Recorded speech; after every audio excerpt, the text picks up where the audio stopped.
8ই March রাজ্যের জাতীয় নির্বাচন কমিশনের ফুল বেঞ্চ আসছে। রবিবার সন্ধে কলকাতায় আসছেন সিইসি জ্ঞানেশ কুমার। ভোট প্রস্তুতি খতিয়ে দেখতে আসছে কমিশনের ফুল বেঞ্চ। আরো তথ্য আমরা জানবো আমাদের প্রতিনিধি অনির্বাণ বিশ্বাসের কাছ থেকে। অনির্বাণ, তবে একদমই রবিবার রাত্রেবেলাতেই কিন্তু পৌঁছচ্ছে কমিশনের ফুল বেঞ্চ। বলা ভালো যে রবিবার সকাল থেকে কিন্তু কমিশনের বেঞ্চের সদস্যরা তারা কিন্তু আসতে শুরু করছেন। আমরা যেমনটা জানতে পারছি যে সকালেই কিন্তু এসে পৌঁছবেন জ্ঞানেশ ভাট্টি সহ 4 জন আধিকারিক। সন্ধ্যেবেলায় কিন্তু chief election commissioner Gyanesh Kumar তিনি আসবেন। এছাড়াও কিন্তু আরো 2 কমিশনার রয়েছেন, এস সান্ধু এবং বিবেক যোশী, তারাও কিন্তু এসে পৌঁছবেন।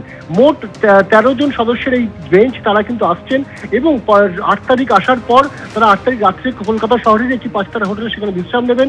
9 তারিখ সকাল থেকে কিন্তু একেবারে ঠাসা কর্মসূচি রয়েছে একেবারে ফুল বেঞ্চের। এবং যেমনটা আমরা জানতে পারছি যে সকাল 10টায় প্রথম 10টা থেকে 12টা পর্যন্ত রাজ্যের সমস্ত রাজনৈতিক দলগুলিকে সময় দেওয়া হবে। তাদের সঙ্গে কিন্তু ফুল বেঞ্চ নির্বাচন কমিশনার তারা কথা বলবেন, তাদের অভাব অভিযোগ শুনবেন, তাদের পরামর্শ শুনবেন এবং তারপর বিকেল দুপুর 1টা থেকে 3টে পর্যন্ত, 3:15 পর্যন্ত কিন্তু 2 দফায় কিন্তু ভোট প্রস্তুতি নিয়ে বৈঠক হবে। এবং এই ভোট প্রস্তুতি নিয়ে বৈঠক সেটা কিন্তু অত্যন্ত গুরুত্বপূর্ণ হতে চলেছে, কারণ তুমি জানো এর আগেই কিন্তু ভার্চুয়ালি 2 দফায় কিন্তু বৈঠক হয়েছে ভোট প্রস্তুতি নিয়ে। এবং সেখানে যে সমস্ত নির্দেশ জাতীয় নির্বাচন কমিশন এবং ফুল বেঞ্চের তরফে দেওয়া হয়েছে সেই নির্দেশগুলো কতটা কার্যকরী হয়েছে সেই বিষয়ে কিন্তু রিপোর্টও তারা নেবেন, এমনটাই কিন্তু আমরা জানতে পারছি।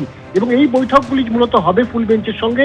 সেখানে কিন্তু উপস্থিত থাকবেন সমস্ত জেলার ডিএমরা, এসপিরা এবং তার পাশাপাশি থাকবেন বিভিন্ন পুলিশ কমিশনারেটের পুলিশ কমিশনাররা, কলকাতা পুলিশ কমিশনার এবং রাজ্য পুলিশের ডিজিরা উপস্থিত থাকবেন।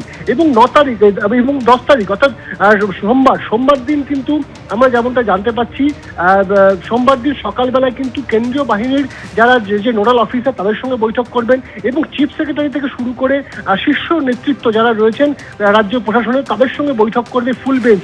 এবং সবশেষে কিন্তু যেটা সবচেয়ে গুরুত্বপূর্ণ, বেলা 12:30টা নাগাদ এই এসআইআর প্রক্রিয়ার সঙ্গে যারা যুক্ত বিএলও তাদের সঙ্গে কিন্তু বৈঠক করবে এই ফুল বেঞ্চ। এবং এই ফুল বেঞ্চ বৈঠক করে জানার চেষ্টা করবে কোথায় কি ধরনের সমস্যা তাদেরকে এসআইআর প্রক্রিয়ার মধ্যে ফেস করতে হয়েছে বিএলওদেরকে, এবং সেই সংক্রান্ত তথ্য তারা সংগ্রহ করবেন এবং তারপর সাংবাদিক বৈঠক করবেন। এবং বিকালেই কিন্তু জ্ঞানেশ কুমার সহ এই পুরো বেঞ্চ তারা কিন্তু দিল্লির উদ্দেশ্যে ফিরে যাবেন। ধন্যবাদ অনির্বাণ। হাওড়া শ্যামপুরে পরিবর্তন যাত্রা কর্মসূচি যে ছবি দেখতে পাচ্ছেন, যোগ দিয়েছেন শুভেন্দু অধিকারী। সরাসরি আমাদের প্রতিনিধি অর্ণব মুখোপাধ্যায় রয়েছেন সেখান থেকে। অর্ণব,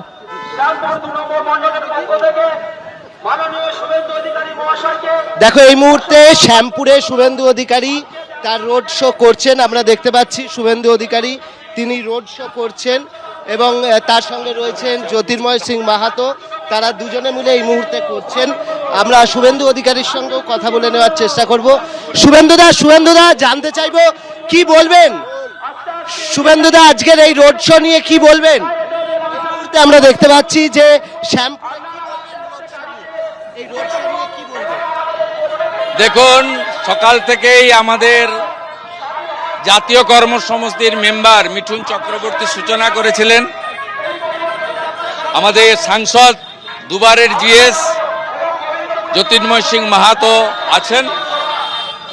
আমি এসে শুনলাম প্রখর রৌদ্র, 1টা-2টোর সময় এই ধরনের মানুষ বেরিয়ে এসেছে। আমাদের স্বাগত সভাগুলো হয়ে গেছে, মূল জনসভায় যাচ্ছি। তো এই যে রাস্তাঘাটে যা লোকজন দেখছেন সমস্ত স্বতঃস্ফূর্ত। ঝড় বইছে এবং এই ঝড় 14ই মার্চ ব্রিগেড প্যারেড গ্রাউন্ডে আপনারা দেখবেন সুনামিতে পরিণত হবে। এবিপি আনন্দ এগিয়ে থাকে, এগিয়ে রাখে।